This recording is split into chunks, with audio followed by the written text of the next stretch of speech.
Hi, good morning. This is my assessment of Jane, who is a 14-year-old female. She has a history of elevated weight, but recently progressed to obese, according to the BMI for her age and height. She presented at her recent physical with normal heart sounds, regular heartbeat and rhythm. Recent exam also showed mucous membranes clear, alert and oriented, no muscle tenderness or edema, her strength at 5 out of 5, clear lungs, chest, and non-tender abdomen upon palpation. Her lab work showed an elevated fasting glucose level of 116, which is above the reference range of 95 to 110, and an A1C of 5.5, which is also above the reference range, which is 3.9 to 5.2. Her overall cholesterol was within normal range, but her HDL was low at 36 and her LDL was high at 113. These noted levels from her blood workup alone put her at risk for type 2 diabetes as well as hyperlipidemia. The added cause for concern is factoring in her family medical history of obesity, type 2 diabetes, and hyperlipidemia. Her being diagnosed as a condition of obesity in childhood also puts her at risk for physical conditions such as high blood pressure, high cholesterol, increased risk of type 2 diabetes, breathing trouble, joint problems, gallstones, and heartburn. It can also lead to psychological issues such as depression, behavioral issues, low self-esteem, and impaired social and emotional functions. And overweight and obese children may also develop more severe cases of obesity as adults.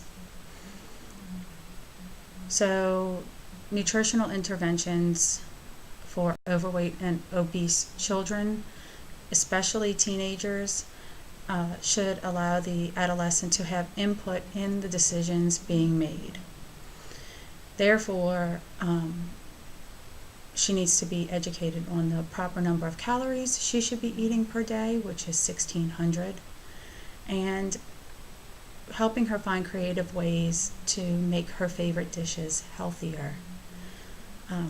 When the child feels like they're having input and decisions, then they take ownership of the change and are more likely to commit and stick with them.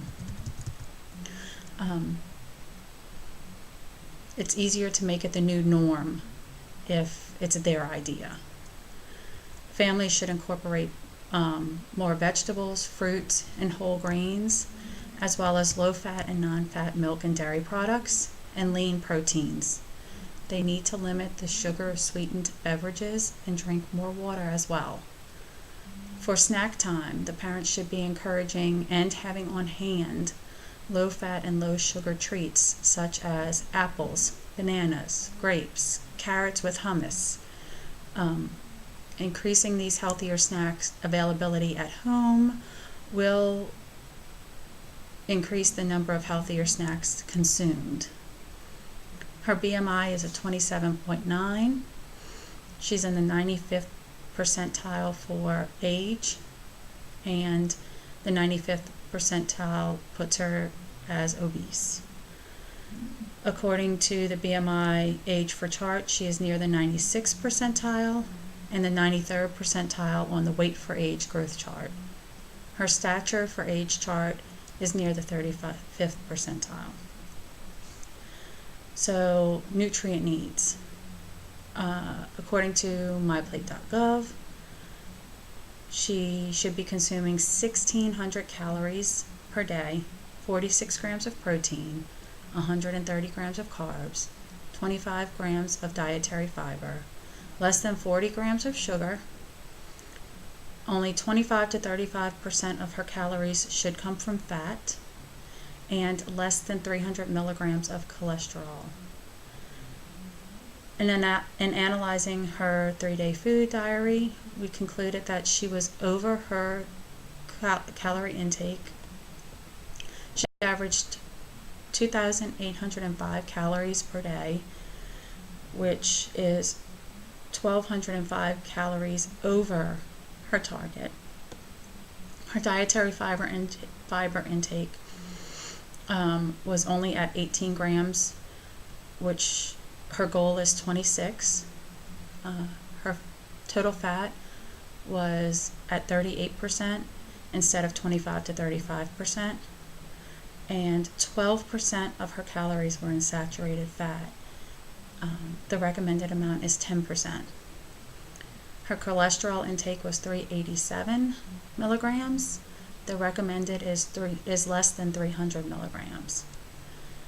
She was also under in the recommended target for calcium, potassium, magnesium, vitamins A, vitamins D, vitamins E, and choline. The average added sugar that Jane consumes is 2.5 times her recommended target intake. This excess sugar intake is possibly what is contributing to her elevated fasting glucose and her hemoglobin A1C in her labs. The body is taking in more sugar than it is able to break down. The overconsumption of saturated fat and cholesterol are contributing factors to her HDL and LDL. These elevated fasting glucose A1C levels are indicators of type 2 diabetes, which needs to be closely monitored, especially since there is a family history of it with her father, and the high cholesterol foods that she consumes puts her at high risk for cholesterol issues, which should also be closely monitored since her mother has a history of hyperlipidemia.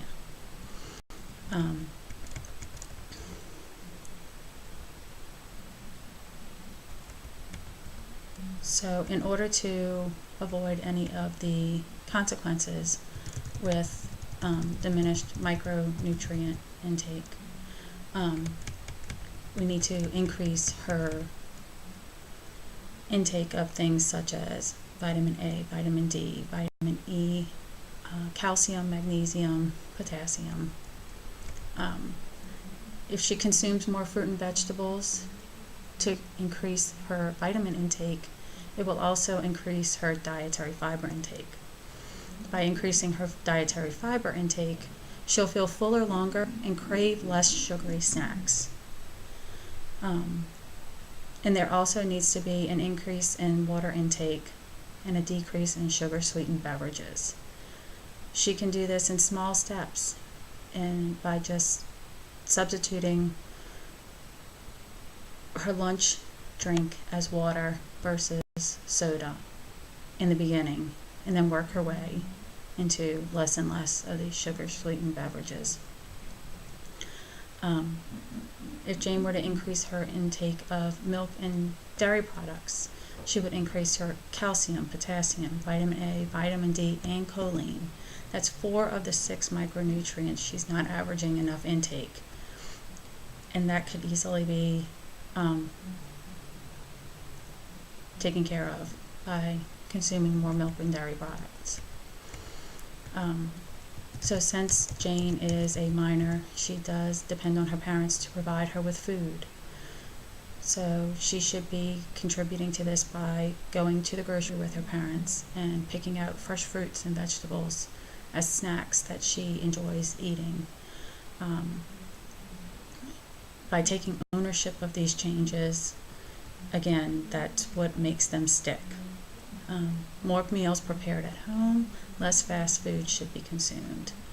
In order to accomplish this on their very busy schedules, they should do a weekly meal plan of what's going to be for dinner.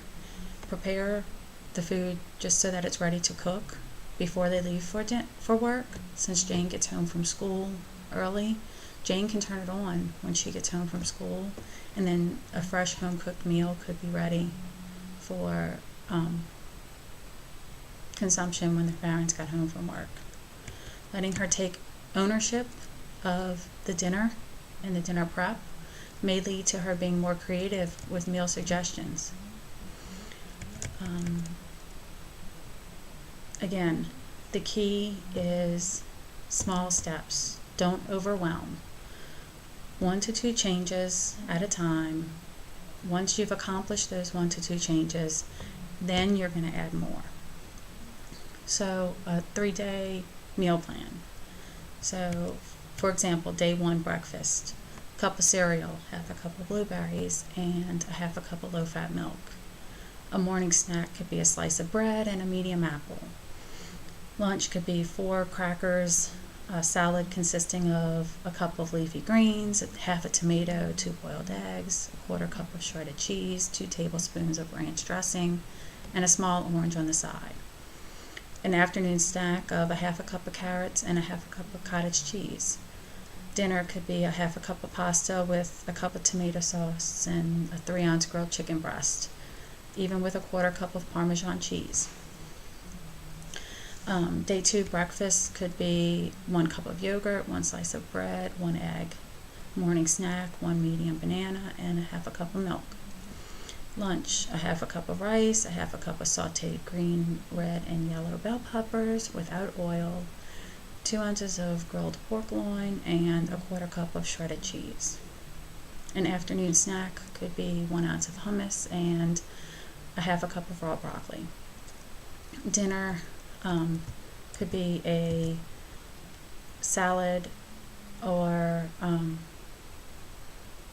a small quesadilla or a small shrimp taco with a half a cup of leafy greens, a half a cup of tomato, a half a cup of cottage cheese, a tortilla, and 2 ounces of grilled shrimp. Day 3's breakfast could be a grapefruit, a half a cup of milk, and a half a cup of yogurt. Morning snack could be a half a cup of bagel with a 1/4 cup of cream cheese, an ounce of smoked salmon, and a half a cup of yogurt. Lunch, 1 tortilla, a half a cup of sauteed peppers and onions, a 1/4 cup of shredded cheese, and a 1/4 cup of sour cream. Afternoon snack, 2 boiled eggs, a half a cup of leafy greens, a half a cup of cottage cheese, half a tomato, and a half a cup of croutons.